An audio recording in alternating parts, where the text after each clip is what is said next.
So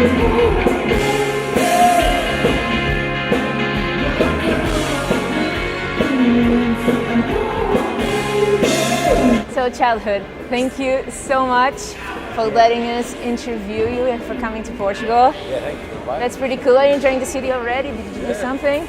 Oh, yeah? We haven't done anything yet because we have been travelling for a long time and sleeping.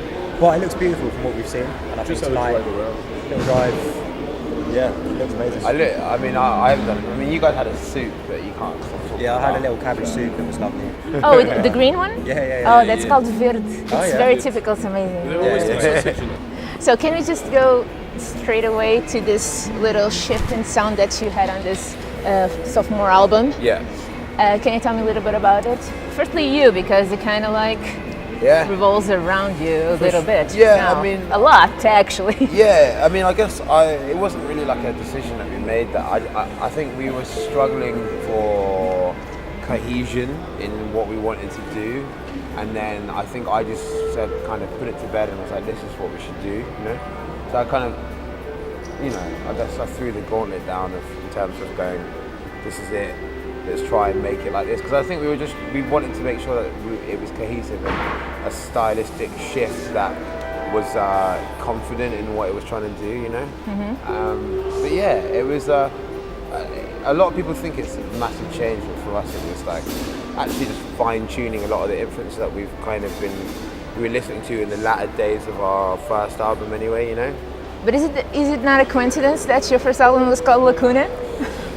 I think we knew there was some subconscious going on there, you know, as usually is with us anyway, so yeah, we're not in control.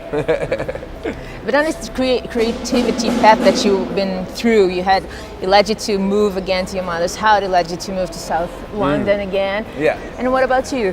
What did you do? Well, in terms of these guys? Yeah. Well, I mean, like I was at home, I mean, I guess it was weird. For me, it was like I just moved back from university with Leo, because that's where we met. But we met Thomas in South London, actually. I'm from France. Yeah. I don't know, I met you when I was DJing. Yeah, and I was playing with and this was like when I was still kind of working out. You were DJing back in university?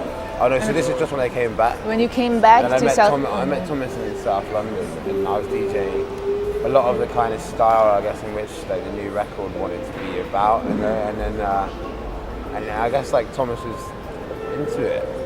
Really? What was he DJing? Like Marvin Gaye? Definitely. That's kind of all I DJ. So you actually kind of adopted his own style too, a little. Yeah, I do like his steez. I got to say,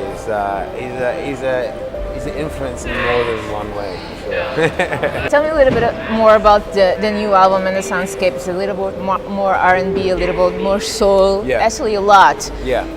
You kind of leave a lot behind of the kind of sick, psychedelic, airy rock that you've been playing. Yeah. How was getting into this R&B, playing it, not listening to it? Because we all listen to a lot of music and we like, but sometimes you can't just portray it. Yeah, I mean, it's interesting for us because for me anyway, I felt like I've noticed that like there was a lot of influences within like psychedelic rock that I saw in like kind of soul music and stuff, you know, like, or I'd see in like rock and roll, you'd see a similarity in kind of like funk music or something like that, you know.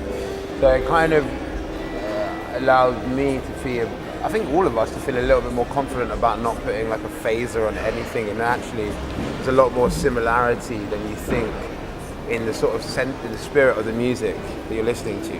You don't have to kind of make it sound crazy or send it to outer space for it to seem cool, you know? Yeah. And so basically I'm saying we matured maybe a little bit. Yeah. Also I think it helped us it helps us all play, I think, become better musicians because we had less effects that we were sort of hiding behind. Yeah. So it kind of forced us to like really focus in on the kind of sort of pure nature of like a clean guitar tone or whatever and just go with that. So, yeah. Although I will never leave Blue Velvet behind. Nor will I. I just go straight in that video. I just go straight to David Lynch. I love it, and I think it's amazing. And for this one, Universal High, you moved to Atlanta to record it, right? Yeah. How was it like? Did you kind of soak then a bit of the Atlanta vibe? Yeah, a lot. Definitely a different continent. Everyone's not Sweden shoot guns, you know. He loved it. He loved it. I don't know if that was the Atlantic culture. You got the gun culture. You fish the water. Oh God!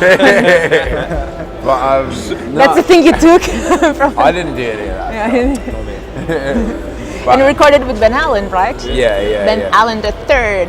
Yes. And it's pretty cool. He kind of like did Lars Barkley and Animal Collective and stuff like that. Did you pick him? You really wanted to work with him specifically? Yeah. I mean, it was because like, I think it's because of exactly like the influence you just said. It's like he's done like things like Lars Barkley, and he's worked with like Far Side, like kind of weird left field kind of black music, and then he's also worked in like a lot of indie and rock and roll and like, you know, independent guitar kind of psychedelic music. So he was the perfect guy for us to bridge the gap between what we want to try and. So it was a really cool experience.